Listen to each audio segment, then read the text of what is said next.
Ya, selamat sore Fandi dan pemirsa. Kita awali iNews sore hari ini dengan informasi rumah berlantai 2 di Jalan Cilandak Bawah 2, Cilandak Barat, Jakarta Selatan siang tadi ludes terbakar. Kebakaran diduga berasal dari sofa yang terbakar di lantai 1. Ya, selamat siang. Ya, terjadi kebakaran di daerah Cilandak Bawah BDN. Ya, kejadian Cilandak Bawah 2, Cilandak Barat, Jakarta Selatan siang tadi. Hembusan angin kencang membuat kobaran api dengan cepat menghanguskan isi seluruh rumah.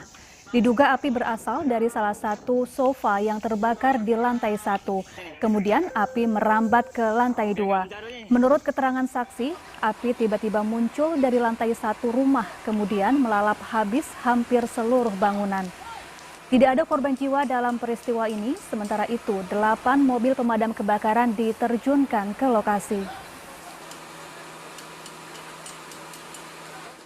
Dugaan sementara baru terlihat ada sofa yang terbakar, namun untuk kepastiannya ya itu belum bisa ditentukan dan mungkin masih proses dalam penyidikan. Ya. Api berasal dari sofa, ya.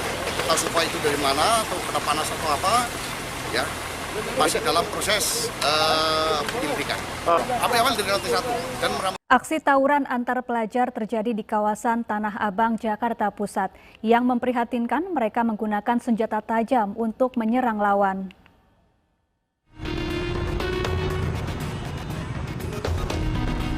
Pembelajaran tatap muka di Jakarta kembali dinodai oleh aksi tawuran pelajar.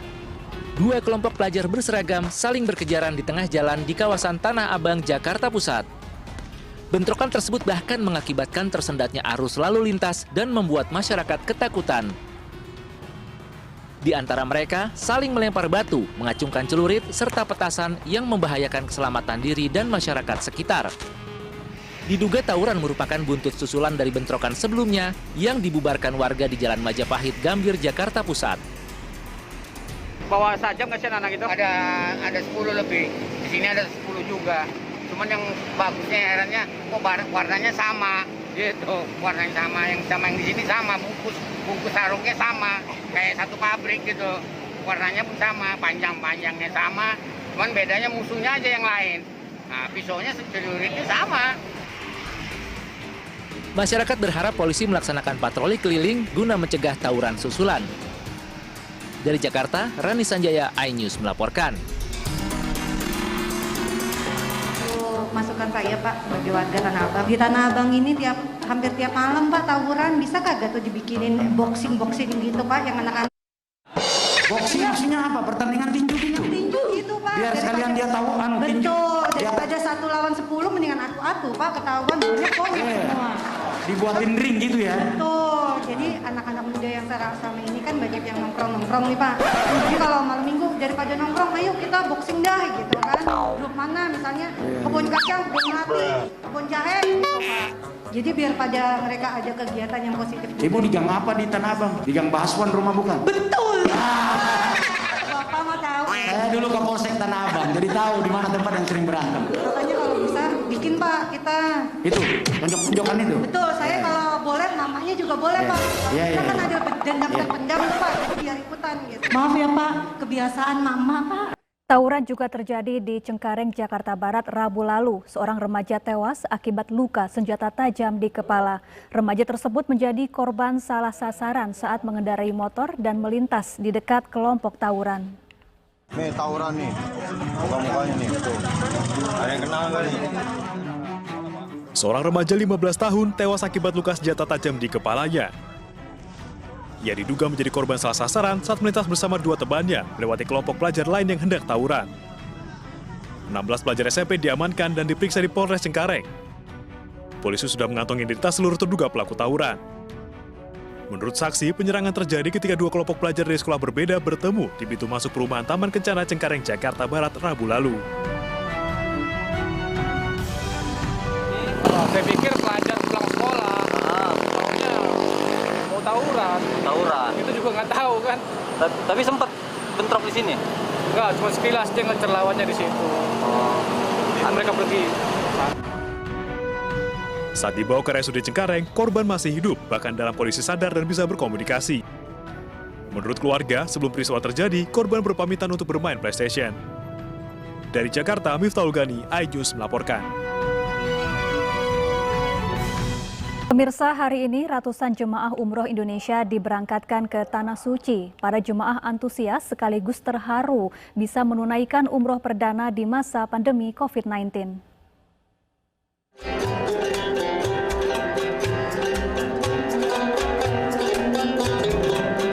Dengan penuh semangat dan sukacita, 419 jamaah umroh berkumpul di Asrama Haji Pondok Gede, Jakarta sebelum diberangkatkan ke Bandara Internasional Soekarno-Hatta, Tangerang, Banten pagi tadi. Mereka sangat antusias sekaligus terharu, akhirnya bisa berangkat ke Tanah Suci.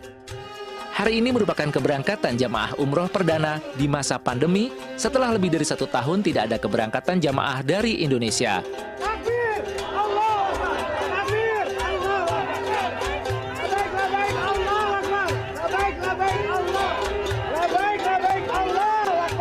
Prosedur kita menggunakan kebijakan one gate policy, yaitu 1 pintu. Jamaah 1 kali 24 jam sebelum berangkat berkumpul di Asrama Haji Pondok Gede untuk dilakukan screening kesehatan, yaitu cek kesehatannya, dicek sertifikat vaksinnya, kemudian dilakukan PCR. PCR yang melakukan PCR adalah dari Rumah Sakit Kartika Pulmas, sesuai dengan rekomendasi pemerintah Arab Saudi. Sebelumnya jamaah dikarantina di Asrama Haji Pondok Gede selama 1 hari. Kemudian setibanya di Tanah Suci, mereka kembali dikarantina selama 5 hari dan wajib mematuhi protokol kesehatan ketat.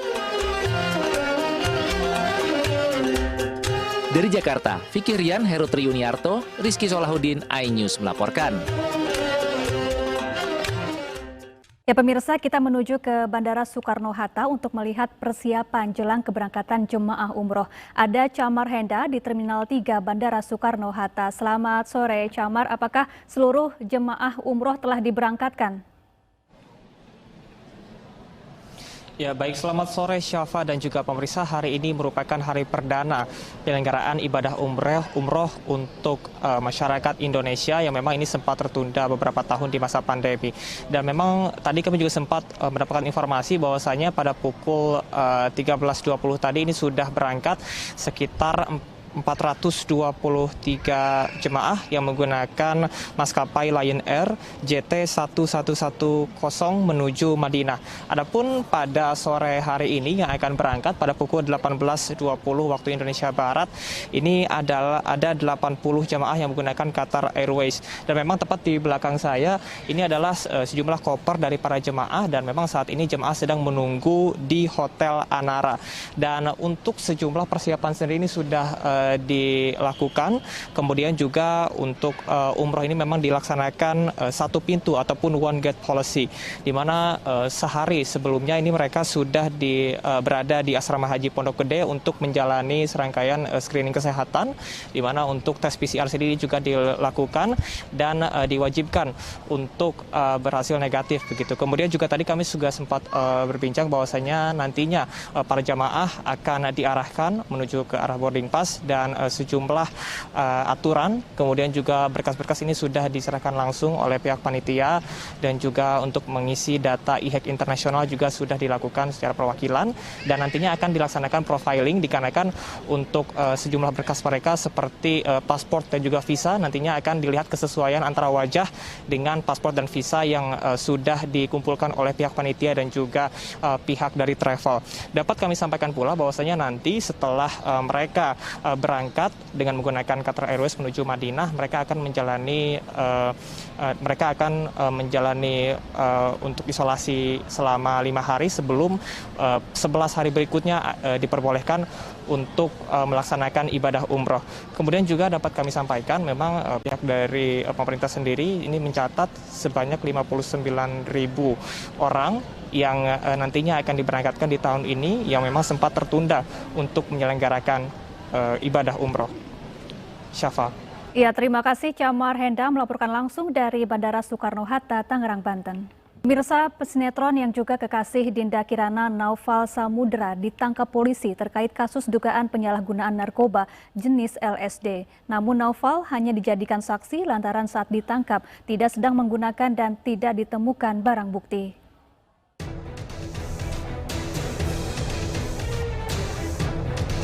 Pesinetron Naufal Samudra ditangkap di kediaman orang tuanya di kawasan Ragunan, Jakarta, Jumat kemarin. Saat ditangkap, Naufal tengah bersama kekasihnya sesama artis, Dinda Kirana. Namun Dinda tidak ikut diamankan. Menurut polisi, Naufal ditangkap terkait kasus dugaan penyalahgunaan narkoba jenis LSD atau lysergic acid diethylamide. LSD merupakan narkotika sintesis yang dibuat dari sari jamur kering yang tumbuh di rumput gandum dan biji-bijian.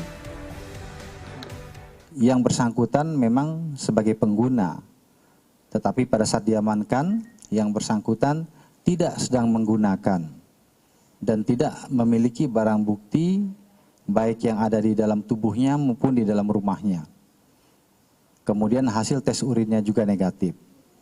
Sehingga terhadap Sir Naufal, ya, penyidik telah menentukan statusnya yaitu sebagai saksi.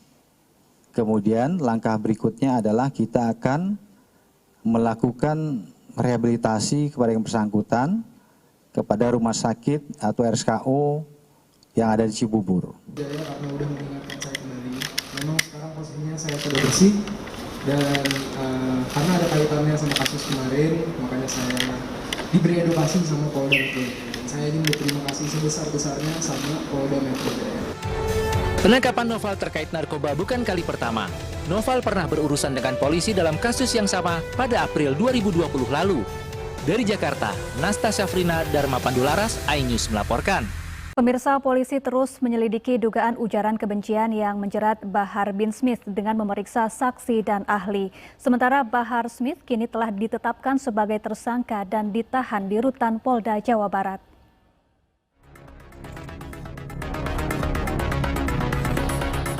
Tim penyidik gabungan dari Polda Jawa Barat terus mendalami kasus ujaran kebencian terhadap pejabat negara yang melibatkan penceramah Bahar bin Smith.